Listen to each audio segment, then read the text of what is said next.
Hi.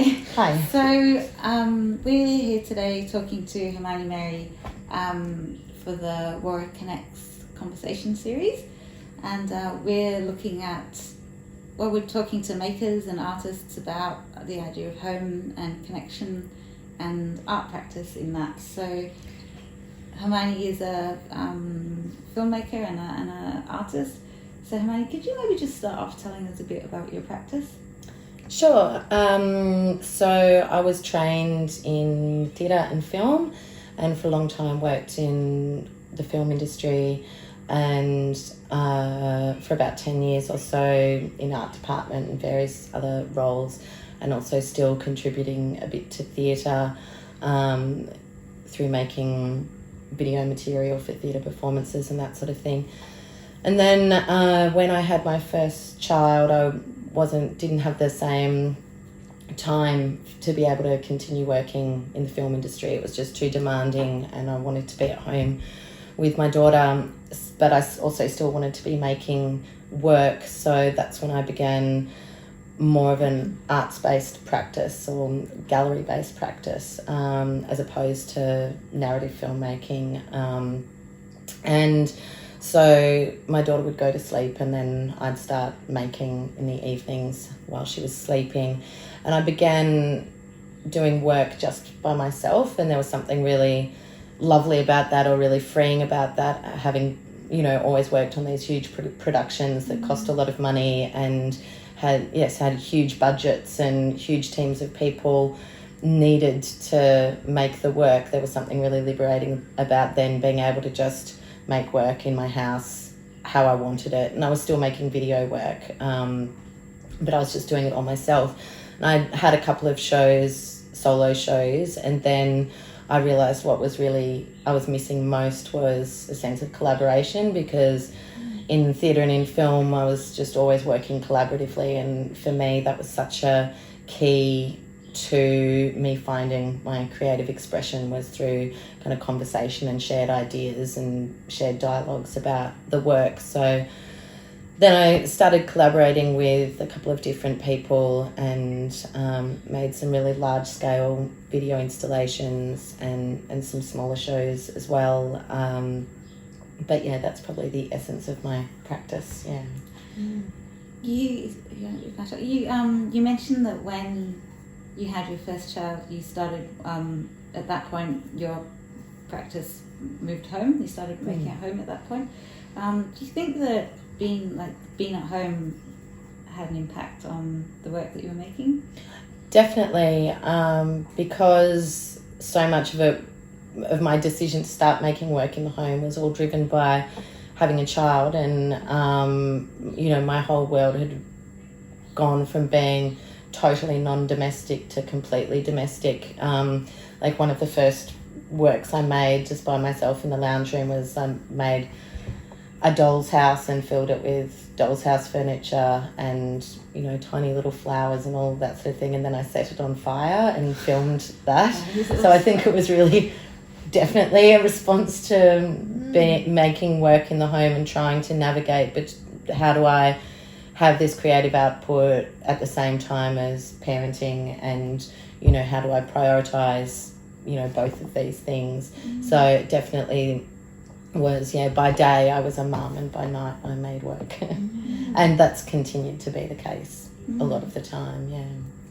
Did that affect your collaborating? The fact that you were, I guess this was the beginning of your art, your sort of fine arts practice. Chapter. Yeah. How do you think that went? Because the home, there's a sort of typical tension between the fine art institutions, and I know you've shown at some fantastic galleries and been involved in some great shows.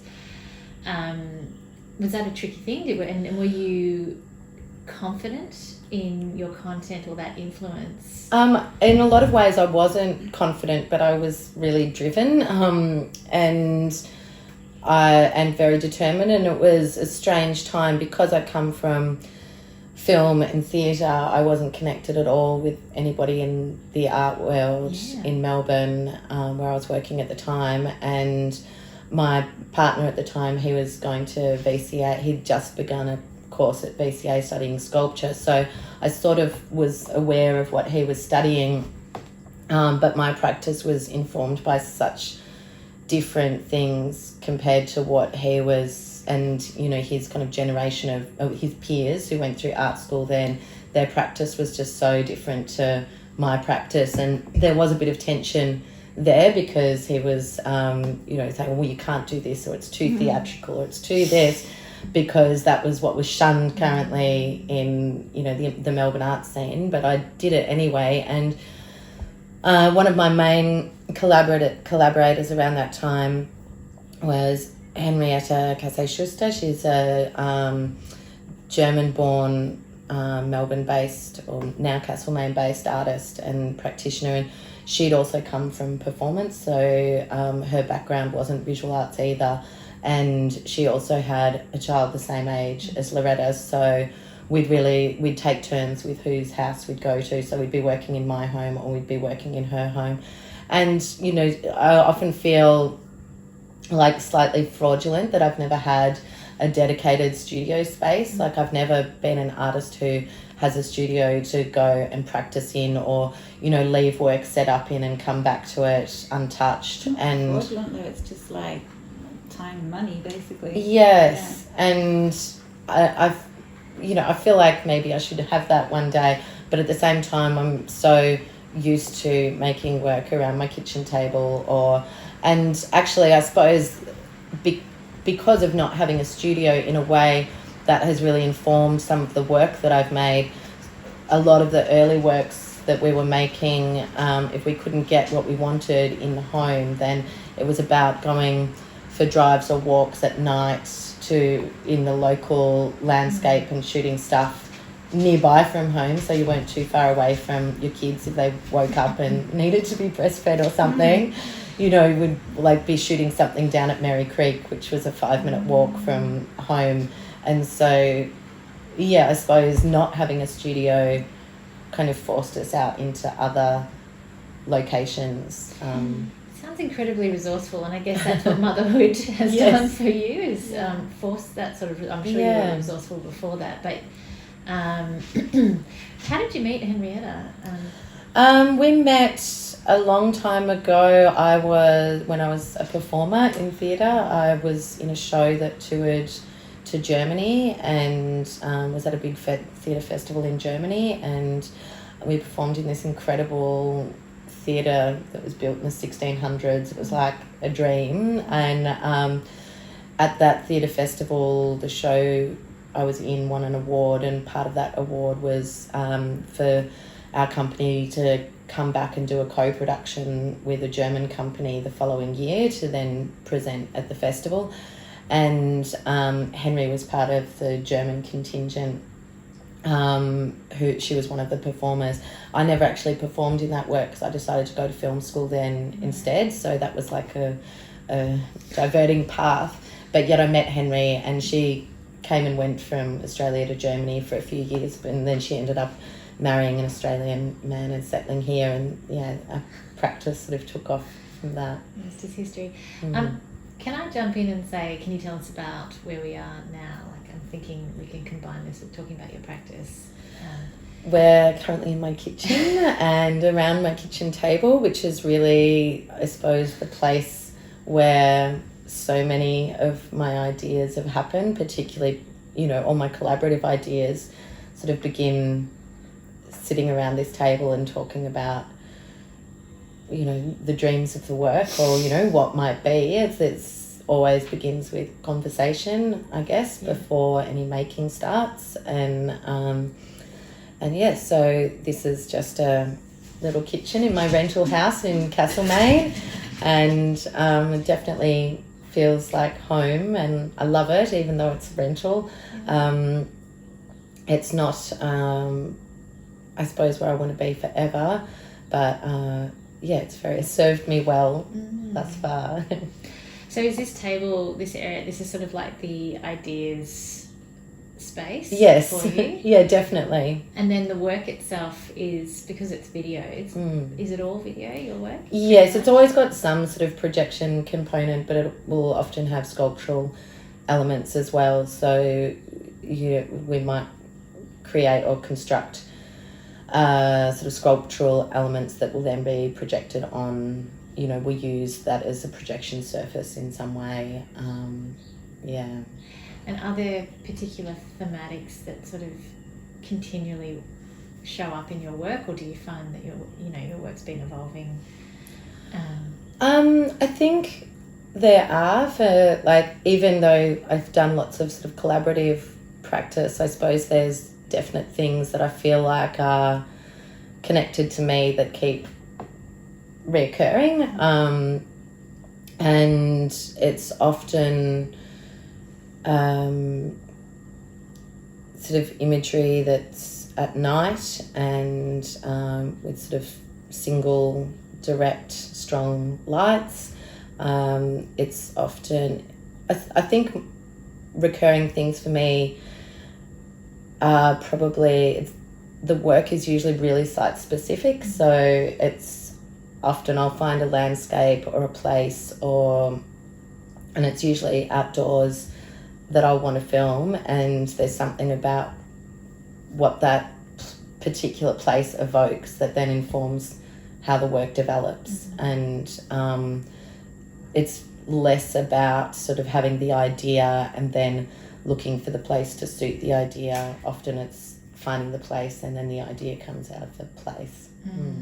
Did that answer that question? Yeah, absolutely. I mean, when it's a really interesting point about that sort of, it sounds like a relational kind of approach to making work, which, fits in with collaboration and you working with your circumstances as they've changed in your life.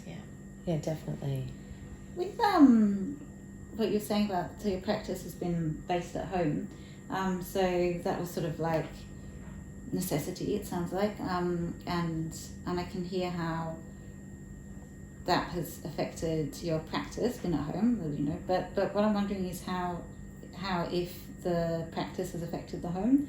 So going the other way, do you think that the fact that you've made work in your home at this table, has that informed your sense of this space or connection to this? Definitely.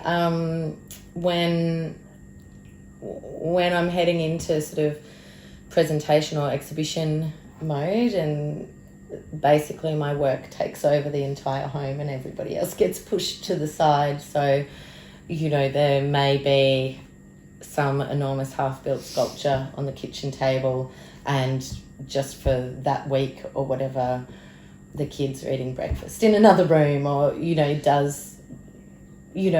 for so long it takes a back seat and just exists at night, and then sort of coming to crunch time, it will dominate whatever space in the house is needed to make it.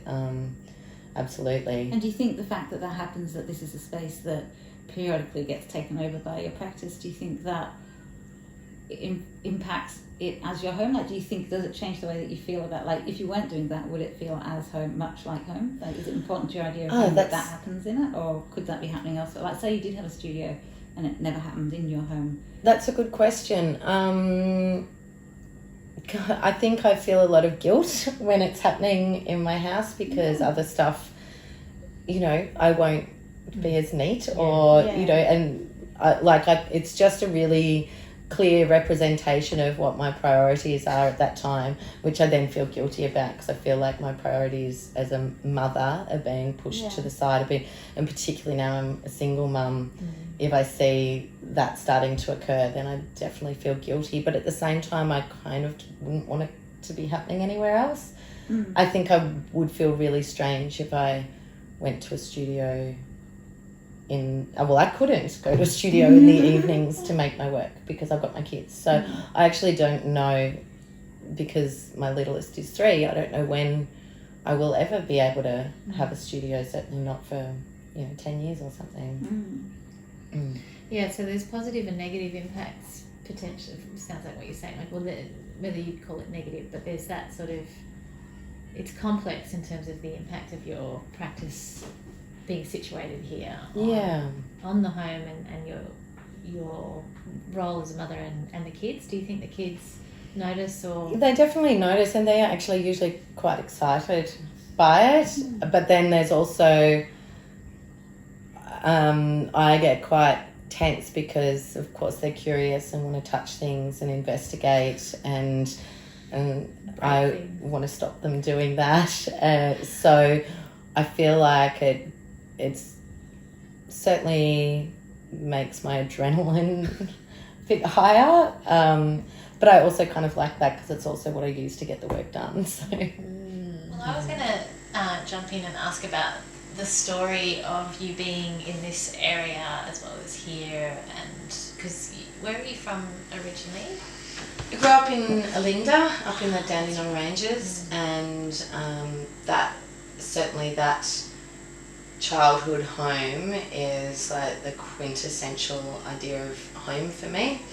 And I was really heartbroken when I was about 25 or something, and my parents sold that place, and then they moved to Castlemaine, and they moved into a place that was very different to where I'd grown up, and yeah, that was like a huge loss. I still feel really sad about that because it was just, my dad had built the house, and it was an incredible garden, and the garden had once been a nut farm like 100 years ago, and so there were all these ancient walnut trees and chestnut trees and huge oak trees, and my mum was a gardener and florist, and so the garden was incredible, and heaps of like little meandering paths and dad's sculptures all through the garden, and ponds and bridges. And so your dad was an artist. He's an artist. Was an artist, yeah, and mum too. So she was too. Yeah. Oh wow. And yeah, it was just growing up. It was the place. Mum and dad were really social, and our kitchen. I was an only child. Well, I had a half brother and 2 half sisters. That they are a lot older than me. My brother lived with us most of the time, but he was 18 years older than me, and he was also schizophrenic, and he lived on the property in a separate building, and he was terrific, but I was really the only child, and there weren't any children in my street, and Mum had me when she was a bit older, and she didn't really have any friends who had kids, so it wasn't like they'd have people over who would then bring their children and I'd play with children. It was really just a house full of artists drinking and talking and eating around the kitchen table until sort of all hours. And we had this pot-belly stove. It was a 2-storey house, and there's a pot-belly stove at the centre with a flue that went all the way up, and then this sort of like landing with balustrades around that I used to be able to sit up on, and I could dangle my feet over there and just listen to everybody talking and laughing and getting drunk and stuff into the night, and I'd often fall asleep sitting up there listening to them. But yeah, so that's where I grew up, and then Mum and Dad bought a place in Castlemaine.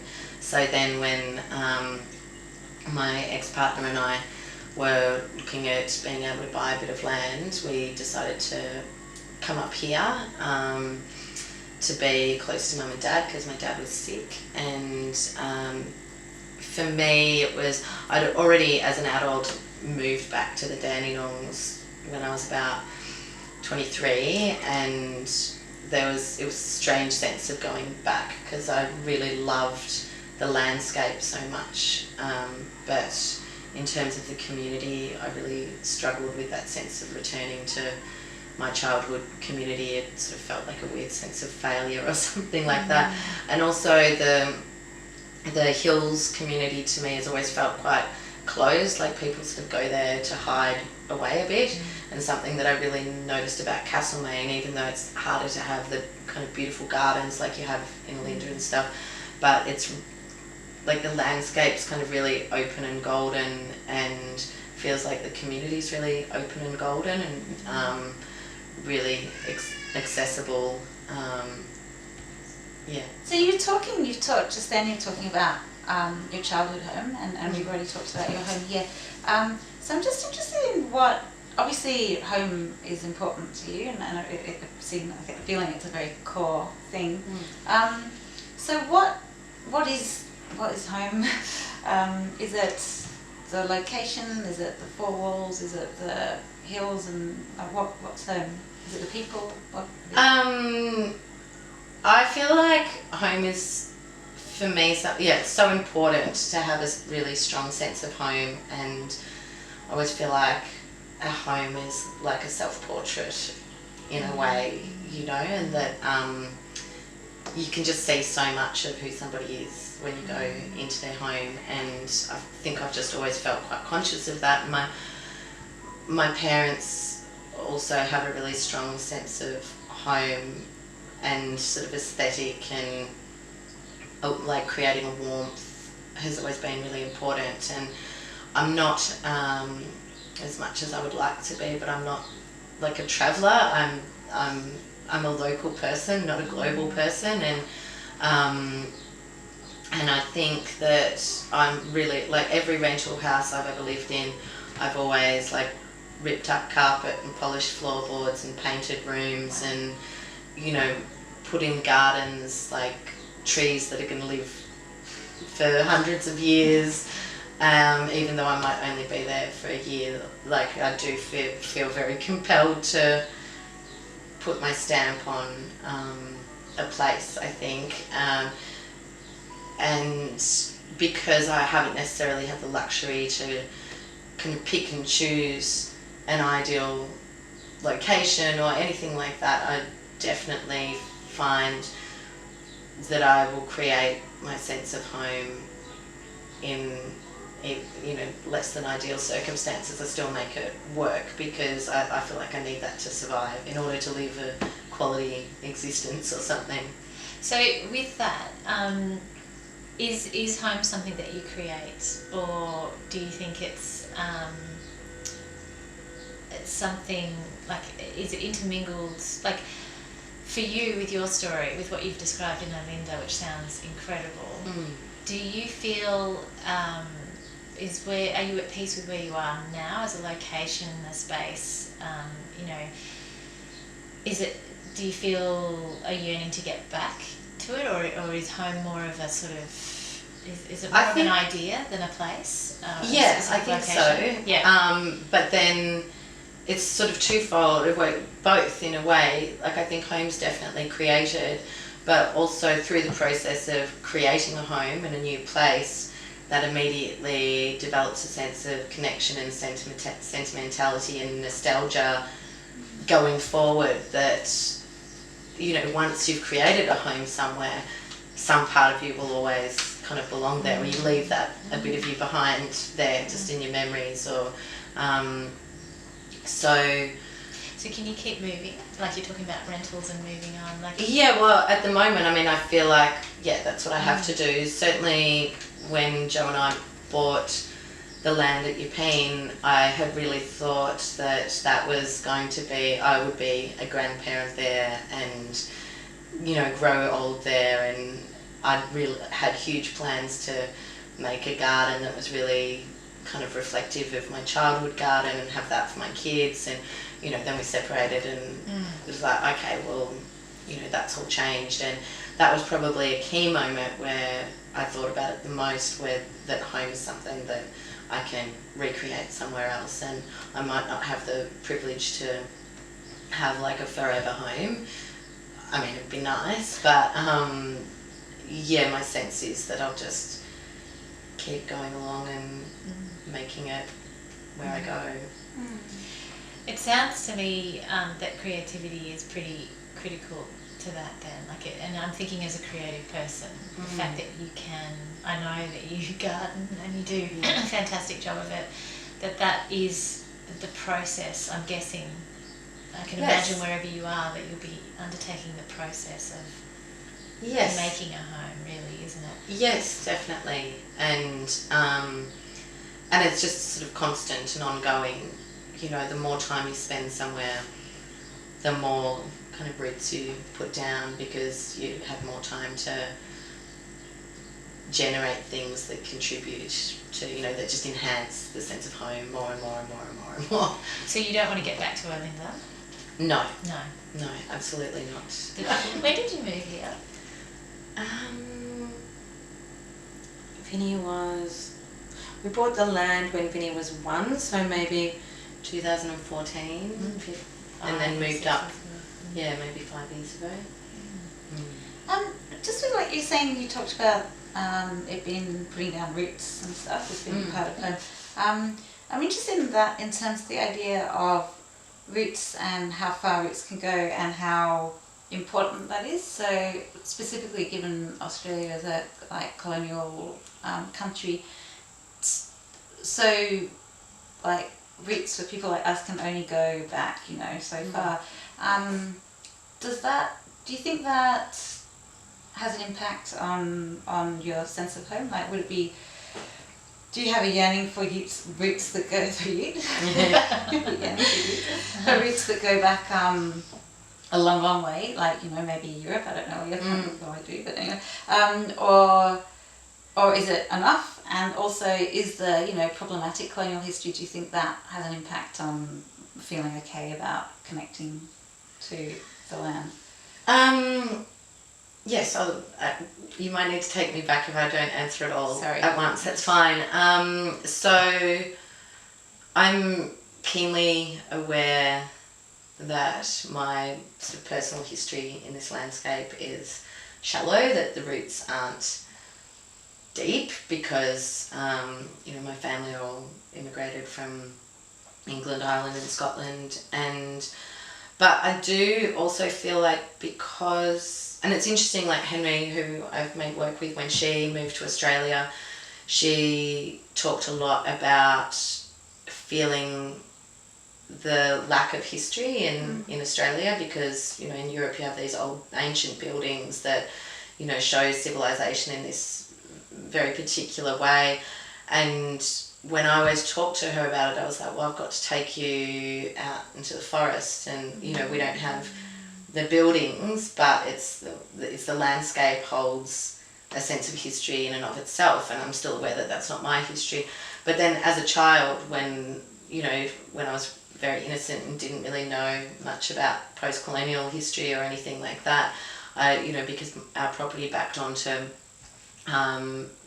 state forest, all these sort of creeks and huge trees, and I'd just go running through that landscape and very ignorantly but innocently thought that I was the first person that ever walked that land, which now I'm so aware is utterly ridiculous, but I think it did something in me in terms of a sense of relationship to land and then ongoing as I sort of grew awareness and became educated and stuff in this sort of thing. In terms of my sense of history, I'm very conscious of that being in a landscape, and I struggle with it in terms of I think a way to connect with or put down roots is definitely through gardening and through planting trees, and because they are things that will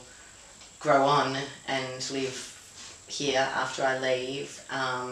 And it's not necessarily about me trying to prove that I was here. I feel like it's more just building into a sense of history. But what I am very aware of is that what I plant in my garden is, I make like English cottage gardens, it's very colonial, the type of garden that I create, and but at the same time I'm so connected to gardens like that because for me that's what says home, and what makes me feel that sense of home is that these particular types of plants. So I would feel like I was being dishonest to myself if I planted just a native garden. I mean, not just a native garden, but if I planted a native garden, I would feel like that I would be being someone I'm not. So I do feel confused about that, and that sense of, I don't even own this block. I've got this little postage stamp block that I will put all this work into, but it's not mine, and it's not the people who own it really either. It's a traditional land of the traditional owners and First Nations people, and there's that weird sort of dissonance what I'm doing in many ways is really superficial, and it's what's kind of beneath the ground that is strong, I guess. So why is best friend in high school was an athlete, and a runner and stuff, and she was incredibly fast, and she would always want to, like, we'd be at her place, which was suburban, and she'd always want to race me, and there was no chance, you know. I was probably running a cigarette at the time, but I would never win. But then if we were at my house and we were in the bush, I'd want to race her, and I'd always win. It's just like my feet, I can run really fast on that particular slightly slippery, fern-fronded, kind of brackeny, rocky ground. Wow. True bush girl in that respect. Whereas the landscape in Castlemaine, I feel like I'm still building a relationship with it. I don't know it well yet. But there's certain things that I'm learning to love about it. But also what I realised when, particularly living out at Yepeen, when I had these sort of visions for a property, the visions I was having, I was wanting to make... Lush. I was wanting to make an Olinda garden in Yepeen, which is ridiculous. So I still haven't quite come to terms with that dissonance between what I feel is home in a landscape and wanting to then impose it on a landscape that's not. What I'm trying to learn is how to accept that difference and kind of respect that difference and develop a whole new relationship to it, I guess. Which is like a totally perfect analogy for the post-colonial stuff too, of that like coming to terms with what is in front of you rather than trying to impose your own idea of home, and ideally maybe the two working together. Can I jump in and ask about if you had the choice, would you choose a home where you had to create the garden, or would you go for one? I mean, I'm assuming you would say you'd want to do the gardening as opposed to a beautiful pre-done. I wouldn't like beautiful pre-done, but what I would definitely really, really like would be, in the ideal home would be an enormous oak tree. Yes, tree there. Just one, I only need one. An enormous oak tree. I also really like monkey puzzle trees. I don't know. There's a big one up at Buddha, it's beautiful. They're old too, right? Yeah, Slow growing. Very slow growing. So if I had those two trees, then I feel like I could create the rest, and that would be fine. And I'm also keenly aware that the trees I'm choosing are European trees. Yeah. They, I suppose, directly connect to my cellular memory or whatever of big old trees that... Something really... in relationship to my genealogy, I guess. Well, that's true. So there's the genealogy of where your family's from. And then there's your early years, and there's something about that imprinting, I feel. It seems to be. It'll be interesting to see what other people say about how impactful the childhood is on something that you sort of yearn for.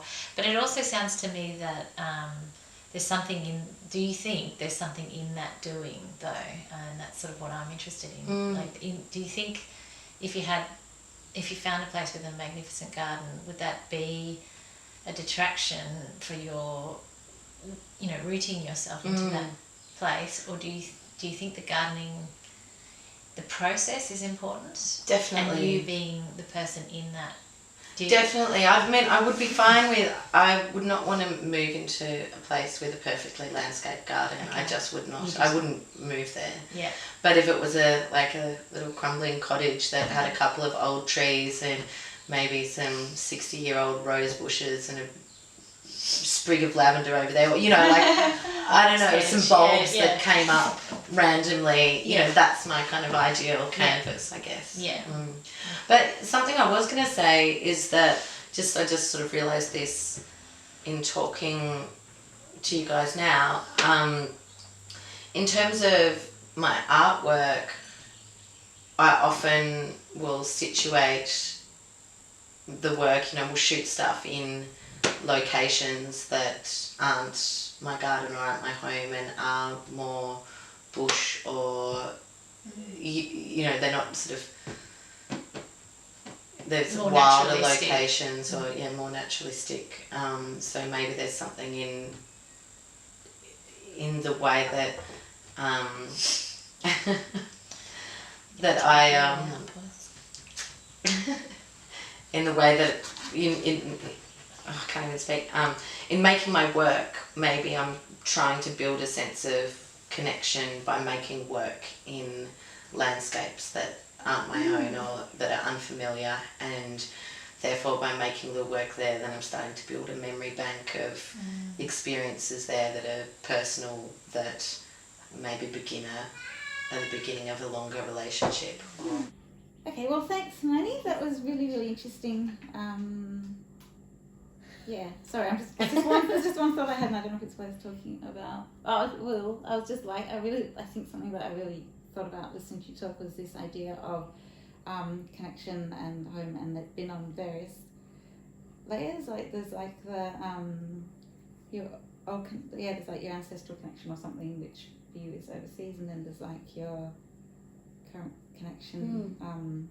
I think because you've been talking about gardening so much, and I'm picturing it in terms of the tree and the oak tree and the layers of it. And I think that's really interesting. Mm. Yeah.